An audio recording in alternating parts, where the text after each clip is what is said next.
You finally did it. You hit $20,000 saved. You felt that shift everyone talks about. The breathing room. The confidence. The feeling that you're finally playing the game instead of just surviving it. And then something weird happened. You looked at your account.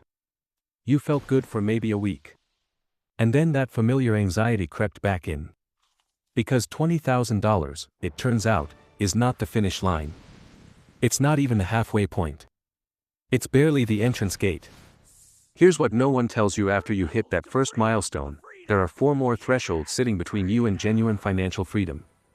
And each one doesn't just change your bank account, it rewires your brain in a completely different way. Miss these thresholds, and you'll spend the next decade wondering why you still feel financially stuck even though you're doing everything right. My name is Billy, and today we're going beyond the $20,000 conversation that everyone is having right now. Because while saving your first $20,000 is crucial, what happens after that is where most people either break through into real wealth, or plateau and stagnate for years without understanding why. If you want to understand the actual mechanics of wealth psychology, not just the math, make sure you subscribe and hit the bell. Because we're going somewhere today that most financial channels are too scared to go. Most people who hit $20,000 in savings make a critical psychological mistake. They treat it like a destination instead of a launch pad. They relax. They upgrade their lifestyle. They start spending more because they feel they can afford it now. This is called lifestyle creep, and it is the silent killer of wealth building. Not bad investments.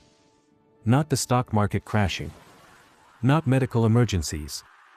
Lifestyle creep. Here's how it happens.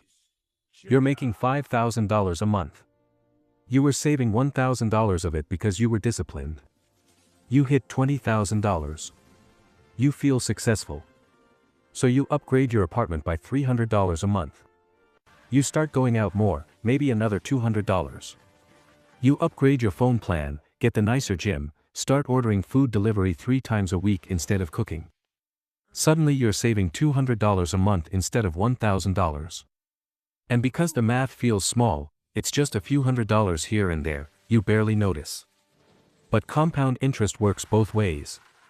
Those small, lifestyle upgrades just cut your wealth building speed by 80%. You didn't lose $20,000. You lost something far more valuable, the momentum. This is why we need to talk about what comes after $20,000. Because knowing the next thresholds is the only thing that will keep you from sabotaging yourself at the finish line of the first level. The jump from $20,000 to $50,000 is where people's financial identities solidify. And this is the most underrated threshold in personal finance. Here's what I mean by financial identity. Every person carries a subconscious belief about what kind of person they are with money. Some people secretly believe they're bad with money, regardless of what their bank account says. Others believe wealth is for people who are luckier, smarter, or better connected than they are. These beliefs operate below the surface. You don't think them consciously. But they drive almost every financial decision you make. When you hit $20,000, you get temporary confidence. But $50,000 is where that confidence becomes a permanent part of who you are. Think about it this way. Anyone can save $20,000 with one really good year, one tax refund, one bonus, one side hustle sprint. It could be luck. It could be a one-time effort that you can't sustain. And some part of your brain knows that. But $50,000? That requires sustained discipline across multiple years. It requires you to make the right decision not once, not twice, but hundreds of times. It requires you to rebuild the habit after you slip. It requires you to stay the course when the market drops and your portfolio looks ugly and every instinct screams at you to pull out. By the time you hit $50,000, you can't lie to yourself anymore. You're not someone who got lucky. You're someone who builds wealth. That's who you are now. That identity is more valuable than the number itself. And here's where this gets practically powerful. Once you have a wealth builder identity, you make decisions differently in real time. When a friend suggests a last-minute trip to Vegas, the old you would have either stressed about whether you could afford it, or gone and blown $1,500 without thinking. The new you runs a quick mental calculation: is this worth it relative to what that money does for me at 50K compounding? Not because you're obsessed with money, but because your relationship with money has changed. You stop asking, "Can I afford this?" and start asking, "Is this the best use of this money?" That's a completely different question. One is about survival.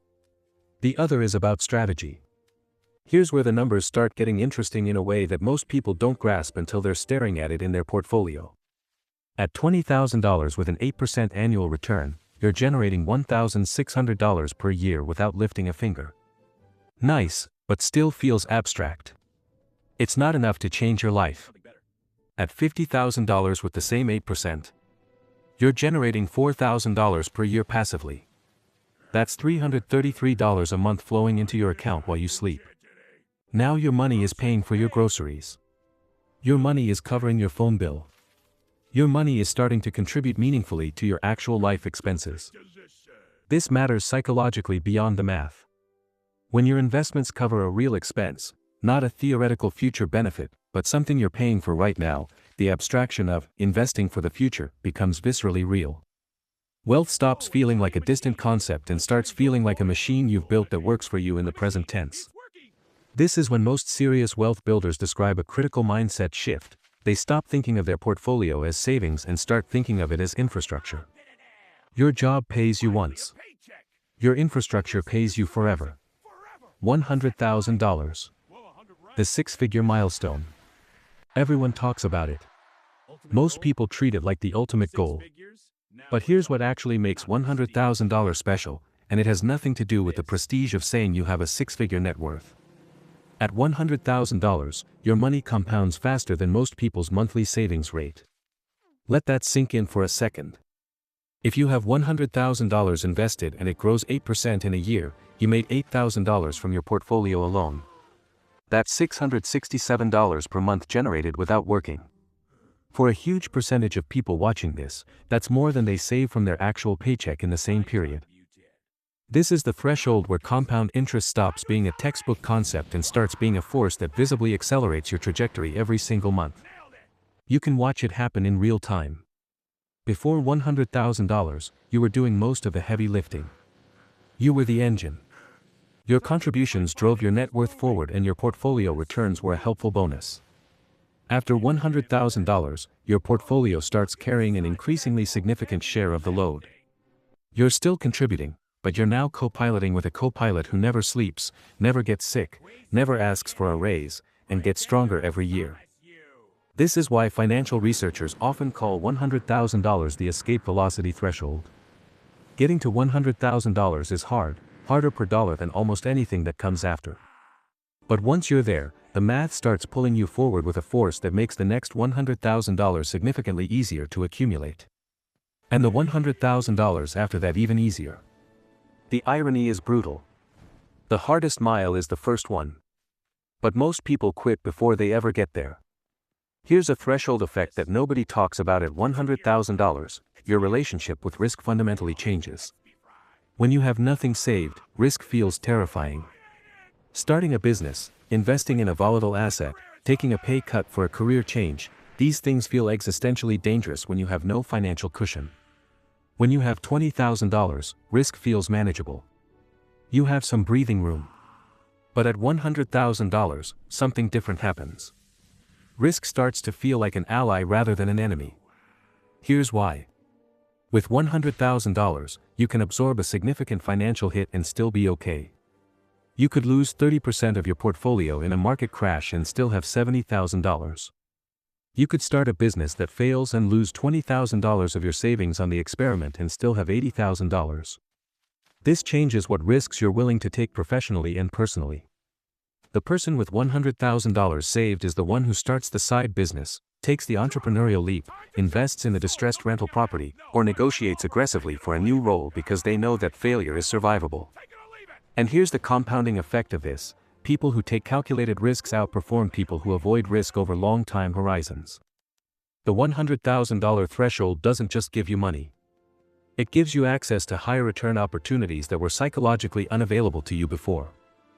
At $250,000, you cross into what I call the generational threshold. This is the point where your financial decisions stop only affecting you and start affecting the people who come after you. Here's the simple math. $250,000 invested at a conservative 7% average return grows to approximately $1,900,000 over 40 years without adding a single additional dollar. The money is now doing work that will outlive you. But the generational threshold isn't really about the number. It's about the shift in thinking that it forces. When you have $250,000 saved and invested, you start making decisions based on a 20 or 30-year horizon without even trying to. Because when you can see how dramatically that money compounds over decades, short-term thinking becomes genuinely unattractive. Blowing $15,000 on a luxury purchase stops being a temptation because you can feel viscerally what that $15,000 becomes over 30 years. This is the moment when wealthy people describe money becoming genuinely abstract in a healthy way. They're not spending from emotion. They're not saving from fear. They're operating on a completely different time horizon than most people around them. And this creates an uncomfortable but important truth: wealth at this level starts quietly separating you from people who haven't hit these thresholds. Not because you're better than them. Not because you become arrogant about money. But because the way you think about time, risk, and decisions has been fundamentally restructured by your relationship with compound interest. The conversations you want to have about money, the decisions you agonize over, the opportunities you notice, they're operating in a different dimension. This is why it's critical to be intentional about the people you take financial advice from. The person with $10,000 saved is giving you survival advice. The person with $250,000 is giving you growth advice. The person with $2 million is giving you legacy advice. You need different wisdom for different thresholds. Now let's talk about what kills most people's wealth trajectory between these thresholds, because it's not what you think.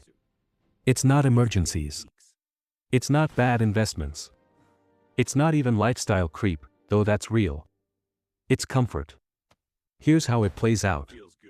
You hit $50,000. Things feel genuinely good. Your anxiety about money has dropped. You're not living paycheck to paycheck. You have options. Life is better. And then, without even realizing it, you slow down. You stop tracking so carefully.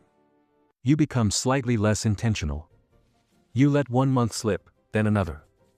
You're still saving, but at a reduced rate. You're still investing, but without the urgency. This is the comfort trap. And it's deadly because it's invisible. You're not doing anything obviously wrong. You're not blowing money on stupid things. You're just coasting. The problem is that in wealth building, coasting is the same as going backwards. Because inflation is eroding your purchasing power, your lifestyle wants are growing, and the people who aren't coasting are accelerating past you. The antidote to the comfort trap is having the next threshold clearly in your mind before you hit the current one. You don't pause to celebrate at $50,000 because you're already targeting $100,000. Not because rest and enjoyment aren't important, but because the momentum of forward motion protects you from the comfort trap in a way that willpower alone cannot. This is why elite athletes don't celebrate after every good game. The mental game is to stay locked in on the next milestone. The celebration is a brief acknowledgement, not a prolonged stay. At $500,000 invested, using the widely accepted 4% safe withdrawal rate, a rate supported by decades of financial research, you can generate $20,000 per year entirely from your portfolio. That's $1,667 per month. Indefinitely. Without touching the principal.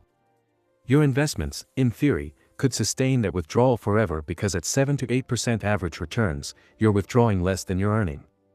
Now, $1,667 a month is not, quit your job and move to the Maldives, money for most people. But it changes the fundamental equation of work. You no longer need to work. You're choosing to work. This sounds like a small semantic difference, but psychologically it is enormous. When you choose to work rather than need to work, your entire relationship with your employer, your career, your time, and your personal projects transforms completely. You stop tolerating things that are intolerable. You pursue work that matters to you rather than work that pays the bills. You take on passion projects. You invest in your health, your relationships, your growth, because you have the bandwidth that survival mode never allowed you to have. $500,000 is not the end of wealth building. For most people with ambition, it's the beginning of the most productive and fulfilling chapter of their financial life. Because now you're not building wealth out of fear or obligation. You're building it as an act of freedom and expression. Look, I've just walked you through 5 thresholds. And if you're sitting at $0 or $5,000 or even $20,000, some of these numbers might feel like they're on another planet. So let's bring this back to Earth. The single most powerful thing you can do today is understand which threshold you're working toward next, and treat everything between here and there as non-negotiable. Not a goal. Not a target. Non-negotiable. That means your savings rate is the last thing you cut when things get tight, not the first. It means lifestyle upgrades wait until you've crossed the next threshold, not when you feel like you deserve a reward. It means you stop comparing your spending to the people around you and start comparing your trajectory to where you want to be in 10 years. Here's a framework that works. For every raise, promotion, or income increase you receive, allow yourself to spend 25% of the additional income on lifestyle, and automatically redirect the other 75% to your investment account. You still get to enjoy your progress. But you make sure your wealth grows faster than your lifestyle does. This is how you avoid the trap that kills most people's wealth journey. Not by being a monk who never enjoys money, but by making sure your financial foundation grows faster than your appetite for comfort does. The thresholds are real. The psychological shifts at each level are real. The compounding math is brutally real. What's also real is that none of this happens without the daily decisions that most people aren't willing to make. $20,000 was the entrance. Now you know what's beyond the gate. The question isn't whether you understand it. The question is whether you're willing to stay the course long enough to feel it. If this video changed the way you think about money, not just the number in your account but the entire arc of what's possible, drop a comment and tell me which threshold you're currently working toward. I read every single one. And if you want to go even deeper into the psychology of wealth building, how the wealthy actually think about risk, time, and identity in ways that make the math work automatically, make sure you subscribe. Because that's exactly what we're covering next. The math of wealth is the easy part. The psychology is where the game is actually won.